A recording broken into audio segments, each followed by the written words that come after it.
Salut à tous, aujourd'hui on va apprendre tous les secrets de l'italienne ensemble et on commence tout de suite. Vous prenez le centre avec E4, ils vont faire E5 pour prendre ce centre. Vous faites cavalier F3 pour menacer ce pion, ils vont faire cavalier C6 pour défendre ce pion.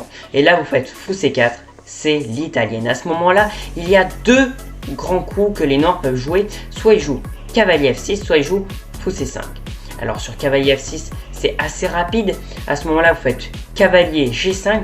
Vous menacez en fait dangereusement F7 qui est menacé par le cavalier et par le fou.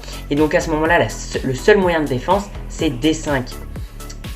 À ce moment-là, vous prenez, il va déplacer son cavalier en A5. Vous faites fou B5 échec, C6, D prend C6. Et à ce moment-là, B prend C6. À ce moment-là, 3 coups sont possibles, dont une est une erreur. Donc, fou A4, vraiment grosse erreur à ne jamais jouer fou A4. Je vois souvent des gens qui jouent fou A4, c'est pour ça que je voulais venir sur ce sujet. Fou D3, vous pouvez le faire, ainsi que Dame F3, c'est possible. Alors aussi, Dame F3, vous pouvez le faire, et à ce moment-là, si les noirs prennent ce fou, c'est pas du tout une erreur. Parce que les blancs vont reprendre cette tour, c'est pas du tout une erreur. Il y en a beaucoup qui pensent que c'est une erreur, mais ce n'est pas du tout une erreur. Et du coup, le deuxième grand coup à voir, c'est fou C5. Alors là, fou C5, il y a vraiment beaucoup de variantes sur fou C5. À ce moment-là, nous, on va avoir 3 grandes variantes. C3, B4 et petit roc. Alors, sur B4, c'est le gambit inverse. Donc, ils vont prendre ce pion, vous faites C3 pour dévier en fait ce fou. Ils vont faire à ce moment-là fou A5, c'est vraiment le bon coup. Je vois souvent des gens qui remettent leur fou là, c'est pas très bon. Je vous conseille plutôt fou A5, c'est vraiment le très bon coup. À ce moment-là, D4, E prend D4, petit roc. Voilà comment ça peut se finir. Donc le gambit inverse avait vraiment fait des ravages. Maintenant, plus trop joué, moi je ne joue pas le gambit inverse. C3 maintenant. Alors le but de C3 en fait c'est tout simplement de faire la poussée D4 pour pouvoir challenger le centre. À ce moment là, cavalier F6 vont répondre, D4, E prend D4, C prend D4 et là, fou B4 échec en fait. Alors le but de fou B4 échec, c'est qu'ils doivent retirer leur fou parce que leur fou est menacé par le pion et en plus ça fait un échec au roi donc tout va bien. À ce moment là vous faites fou D2, c'est le meilleur coup. Et là il y a deux variantes, grandes variantes, soit ils prennent le pion en E4, soit ils prennent votre fou.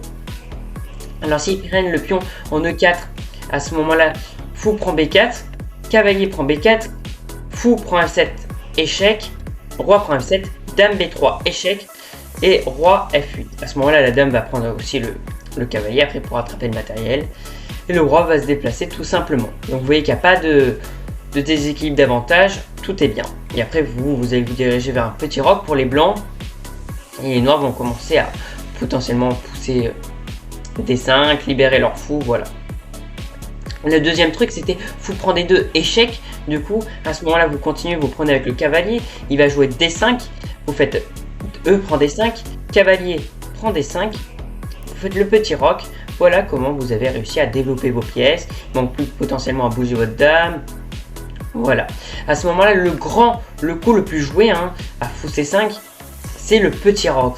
Le plus de gens répondent avec le petit roc. Pas de gambit inverse, pas de C3, c'est le petit roc. À ce moment-là, cavalier S6 va être joué au D6.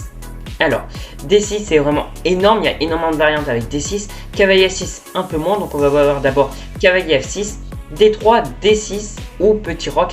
Les noirs peuvent jouer petit roc au lieu de faire D6, mais nous on va voir D6.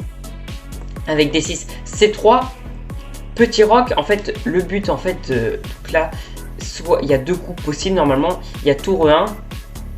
Alors tour E1 c'est pas ce qu'on va voir nous, parce que c'est pas le meilleur, c'est bon, mais nous on va voir d'abord H3. En fait le but de H3 réel, c'est que le fou ne vienne pas en G4 pour clouer le cavalier. Le cavalier à ce moment-là a vraiment une puissance énorme, parce qu'il attaque le centre, il défend ses pièces, donc l'enlever serait vraiment catastrophique.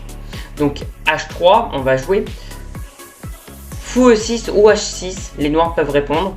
On va voir fou E6 d'abord, on va voir après H6. Après fou E6, fou prend E6, F prend E6, B4, fou B6, A4, voilà.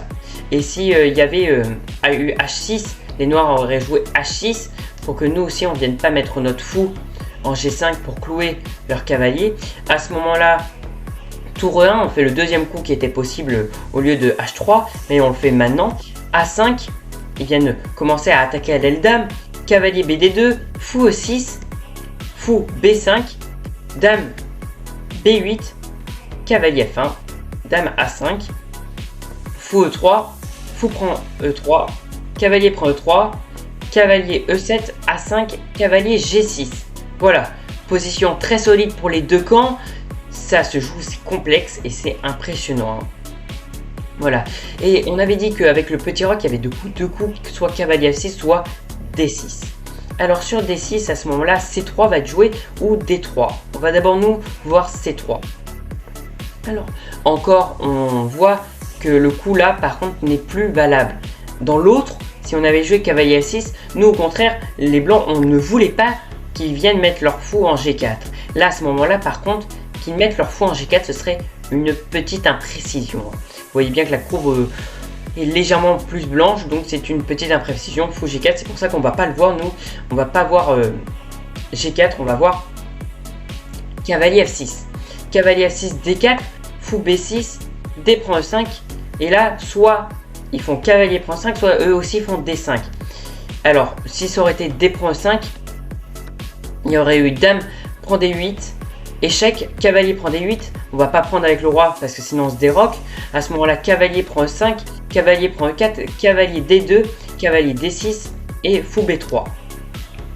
Et sinon, s'ils avaient pris avec le cavalier, on aurait repris. Du coup, avec notre cavalier, ils auraient pris avec le pion. Et là, on aurait pris encore la dame. Là, par contre, ils n'ont plus leur cavalier, car leur cavalier est venu manger E5. Donc, il n'y a plus ce cavalier pour reprendre la dame. Donc, ils vont être obligés de se déroquer en prenant avec le roi. Voilà. Maintenant, sur D6, on avait vu D3. Et si on voyait C3 maintenant. Alors, non, on avait vu C3. Maintenant, on va voir D3. Alors D3, cavalier F6, C3, petit roc, H3, H6, tour E1, A5, cavalier BD2, fou E6, fou B5. Tous les secrets de l'italienne ensemble. Pour plus d'astuces et d'ouverture aux échecs, abonnez-vous à Chess Thomas. Je vous dis au revoir pour de prochaines vidéos.